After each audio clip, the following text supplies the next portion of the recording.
Jen Chap here. I hope you're having a wonderful day, and I hope that you are appreciating every breath you take. This is Sam. Sam's going to help me today. Sam is my beagle. He's very faithful and loyal, as you can see. So, what we're going to do today is I am going to demystify gluten and kind of help you connect the dots of how and why it is important in autoimmune disease. So, I know many people have seen many different articles, credible and non-credible, about gluten these days. So, first of all, I'd like to tell you the difference between gluten today as opposed to gluten like our parents had when they were children. So the difference is inflammation. That's number one. It causes inflammation in the body. And the reason it does this is because before wheat, which is gluten, it's a protein, and before it was a very natural process. And what has happened over the years is there's been this general hybridization of gluten and wheat, and it's caused the amount of gluten to I can't give you a specific statistic, but it has increased many times.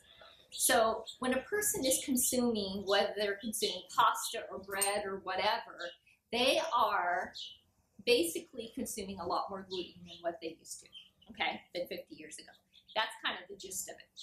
But then you throw in the amount of antibiotics that many people have taken over the years, and that destroys your digestive system, because it's not just getting rid of the good, bad bacteria that it's fighting. It's getting rid of all of the bacteria. So you couple that with the amount of gluten sensitivity that's out there, and what do you end up with? You end up with inflammation. And what does this inflammation do?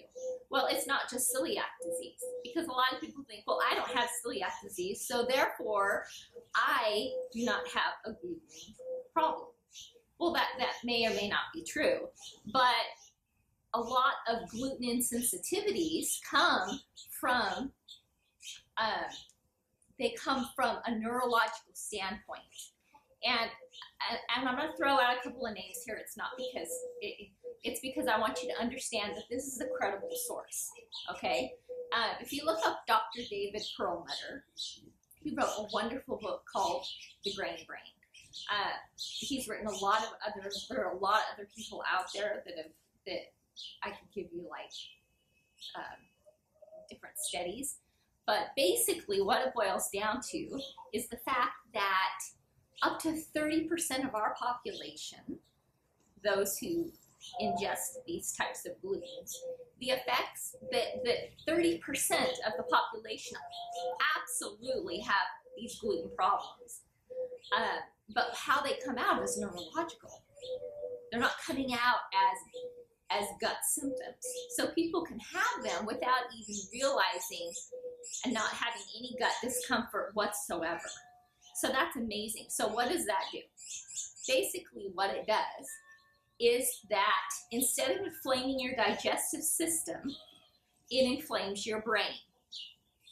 And inflammation in the brain is not something that you would feel necessarily, but it would come out in instances like dementia and multiple sclerosis and Parkinson's disease and depression and ADHD. Sound familiar? Mm-hmm. That is because the gluten is inflaming the brain.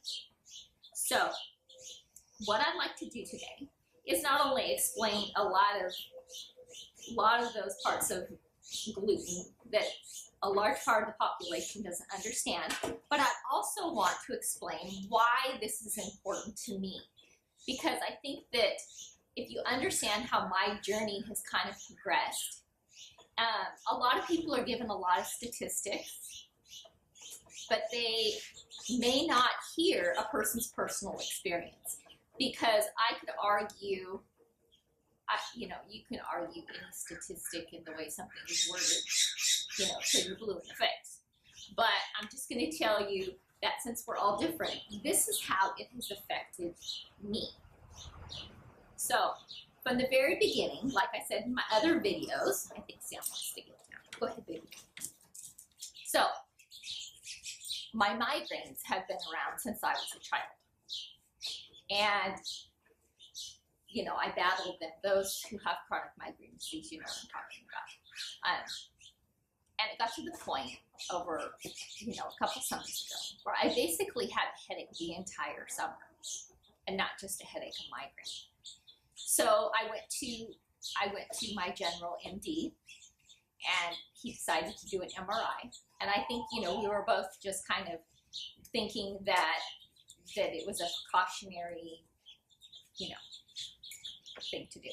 But when the MRI came back for my headaches, because he was trying to figure out why my migraines were not going away, what was found was I had a large amount, and I don't just mean a few little spots, a large amount of lesions on my brain.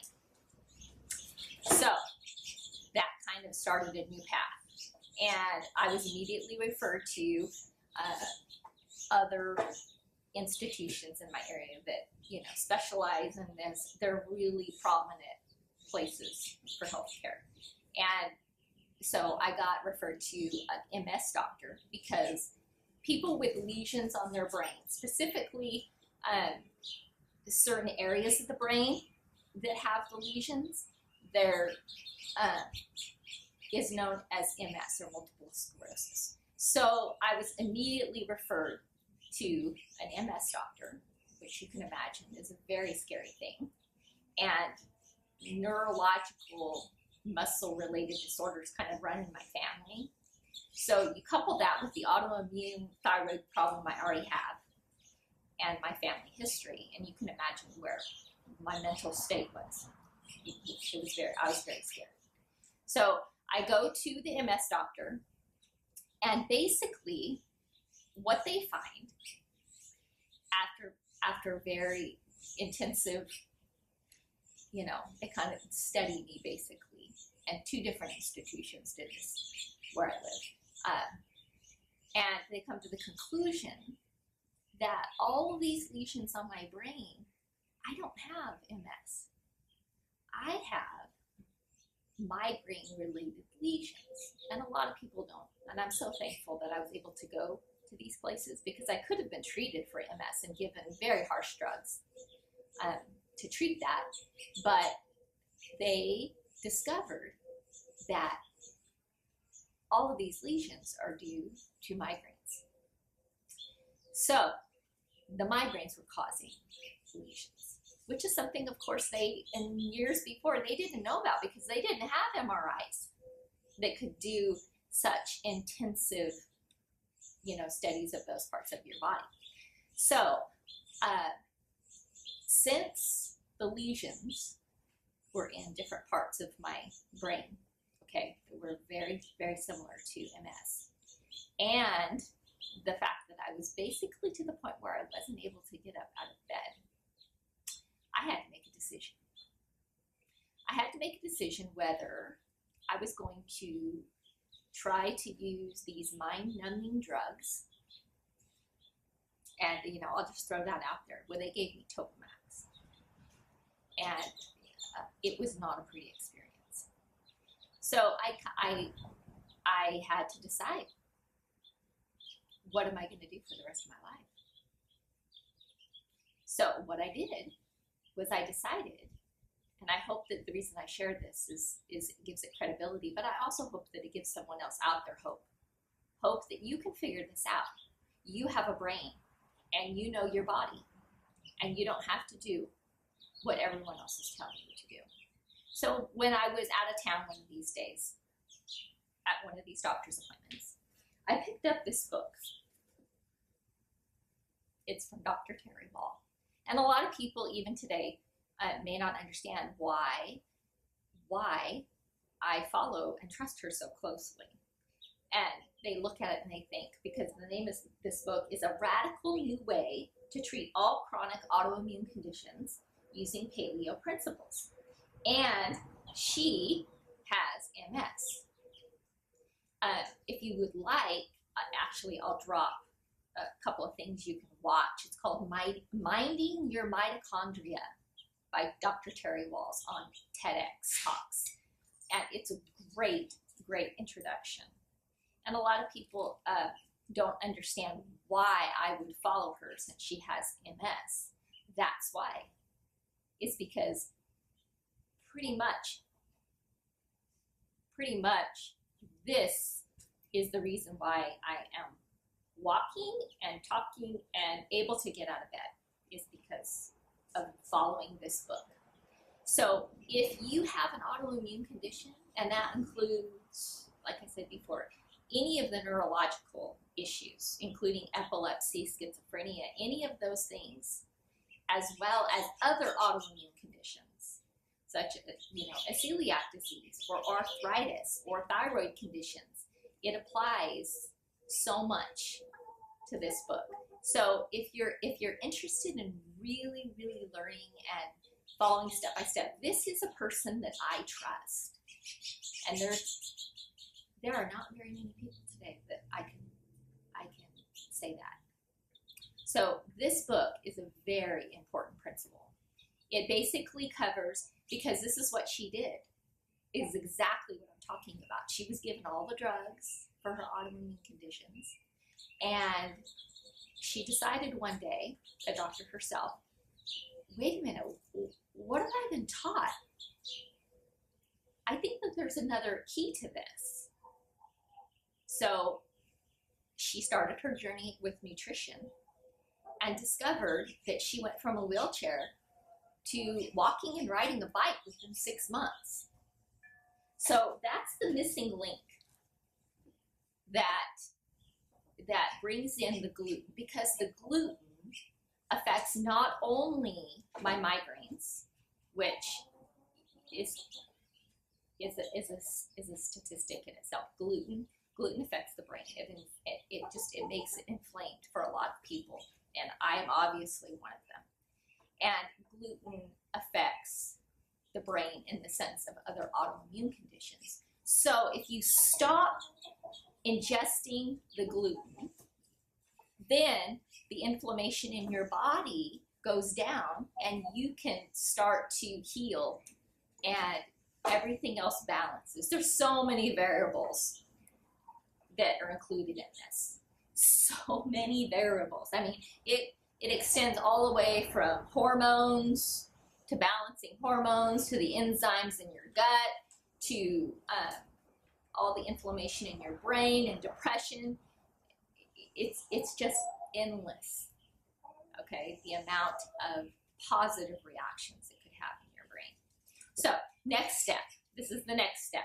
So how do you do this? I know you're probably thinking, well, Jenny, I have to have my toast in the morning. Well, no, you don't. You really don't. You really don't have to. I'm not going to tell you that it's easy, and I'm not going to tell you that there's an easy way to do it, okay? Because it has to be a priority in your life. It's black and white. You're going to have to decide what's most important in your life. Is getting up in the morning and being able to not be depressed and move the way that you want to and have the energy that you need through the day. If that's your number one priority, then I can guess that you would be willing to change. And you know what? And there's some people that don't, and that's fine. But I'm going to help you to figure out how to do it. Okay, and just some of the little life hacks that I figured out along the way that might help you to not make it easy, because it's not going to be easy. But I'm going to help you to figure out some of the ways to, streamline the process, okay? So this brings me to the second book guide that I want to share. After I read Wall's Protocol, I found this book. My copy down here. And no, I have not given up coffee yet. So this book, The Autoimmune Protocol, has been like my cookbooking Bible, basically. And thankfully, I have a husband who's willing to follow this as well. And actually, my son, too, one of them still lives at home. So I'm very thankful that everybody's on the same page. So this Autoimmune Protocol book, I suggest that if you are really interested in cleaning up your diet, and this is not just gluten, but you're interested in getting rid of the inflammation in your body, and you don't just have to have an autoimmune condition to do this, but if you have high blood sugar, you just have aches and pains all throughout the day, you're finding that you have other problems like skin issues, a lot of that is gluten related and sugar related, which is my next video. And that's, I know I like sugar, but I had to get rid of it. So gluten, this book is wonderful. It is from Mickey Trescott, and you can look her up on autoimmunewellness.com.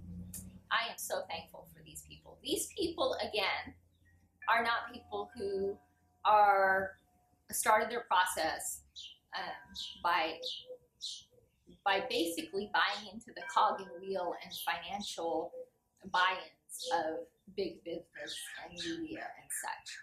I trust these people. And the reason I trust these people is because they've gone through the same things. She and her partner basically have like 5 autoimmune conditions between the two of them. And they too, at a separate time, a separate place, I should say, started their journey and tried to figure out exactly what they could do. And this book goes through, and it tells you about the bone broth, it tells you about good fats, it gives you recipes, which a couple of people have asked me about that. It just really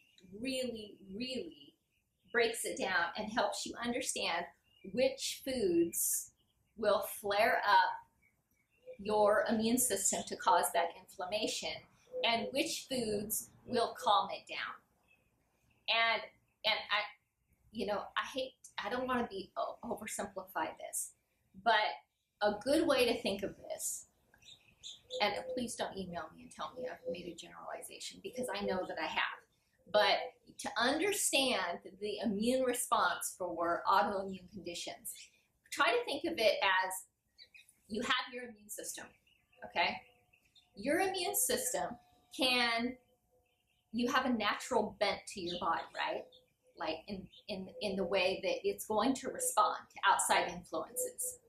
And you can, like I said, this is a simplification, but a body will usually respond in 2 different ways.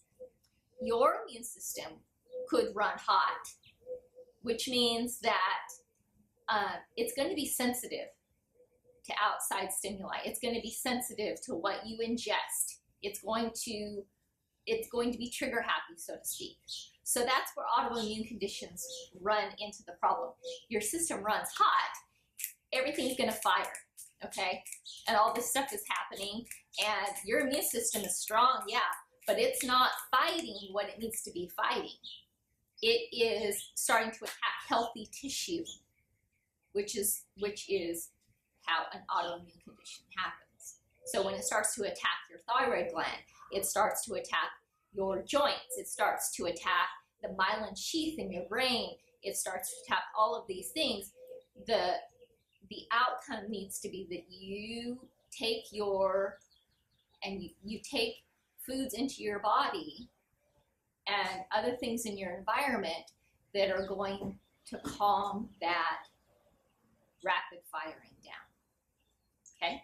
The other way that a body responds is your immune system is cold. And what I mean by cold is it goes to sleep.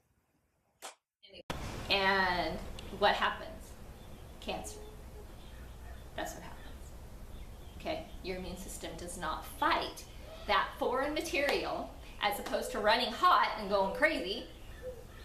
it goes to sleep. And cancer tumors are allowed to grow. And like I said, I know this is an oversimplification because you can have cancer and autoimmune conditions together. But it's because everything is so whacked out that your immune system doesn't know what to do. So I hope that that helps you. And what I'd like to do is I'd like to show you a very simple recipe in my next video, but I'm going to give you a little bit of homework since I'm a teacher. I would like you to look up, like I said, binding your mitochondria. The reason I'm asking you to look that up, even if you don't have an autoimmune condition, is because what do your mitochondria do? See, now I'm going into teacher mode. Your mitochondria produce energy. That's what your mitochondria do. They produce energy. So if you take care of your mitochondria, then you have more energy. So that, I would like you to look up that TED Talk by Dr. Terry Law. And she will give you a lot more information because she is a real doctor. She doesn't just play one. So, and also, to get rid of your gluten in your diet, I know that is a huge, huge step. And a lot of people give it up for a week and they think, wow, I don't feel anything different. So I'm going to go buy that package of cinnamon rolls and eat the whole thing, which is what I used to do. So the best way to start to give up gluten in your diet is to make it a goal not to focus on the gluten. This is your life hack, okay? What I want you to do is I want you to make it a goal this week, and this is going to be work, okay? I'm just telling you up front. It needs to be a priority in your life. I want you to make it a goal to have 6 to 9 cups of vegetables and fruits every single day. Yes, you heard me correctly. 6 to 9 cups, depending upon your size. Yes, I know that that's a lot of fruits and vegetables. But the reason I say that is because I want you to focus on putting organic, fresh food into your body as much as you possibly can for at least a week. It means you can either juice it, you can roast them, you can eat them raw, which is preferable with many vegetables and fruits. However you can get it in there, okay? I'm just saying.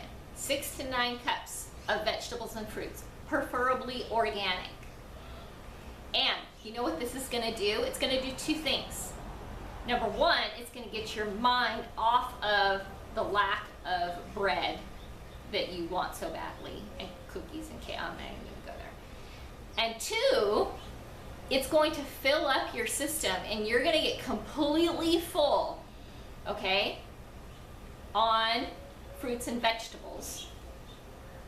And then if you have anything left over in your appetite, you can find some healthy carbs like quinoa or sweet potatoes or things like that that are healthy and that don't contain gluten, okay?